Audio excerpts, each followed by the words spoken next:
कोलकाता में महिला डॉक्टर के साथ हुए दुष्कर्म और हत्या के विरोध में आईएमए ने बड़ा ऐलान किया है। पूर्व राष्ट्रीय अध्यक्ष डॉक्टर सहजानंद सिंह ने कहा कि कल सुबह से 24 घंटे तक सभी सरकारी और निजी अस्पतालों में ओपीडी सेवाएं ठप रहेगी। आईएमए का साफ कहना है कि महिला डॉक्टर असुरक्षित होकर काम नहीं करेंगी। दोषियों को फांसी की सजा देने की मांग की है। आईएमए ने सरकार को अल्टीमेटम दिया है। मांगे पूरी नहीं होने पर देश भर में बड़ा आंदोलन की चेतावनी दी गई है।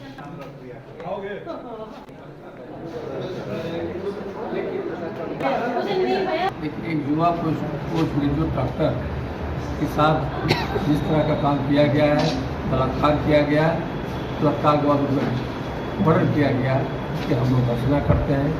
पूरे देश के डॉक्टर हम लोग यूनाइटेड हैं। पूरे देश के डॉक्टर कल एक मीटिंग हुई थी एक्शन कमेटी की, उसमें डिसीजन लिए हैं कि कल 6 बजे से परसों 6 बजे मॉर्निंग तक स्वास्थ्य सेवा चालू है। इसलिए हम लोग जब तक एजुकेशन चालू रखेंगे तब तक हम लोग मांग करेंगे।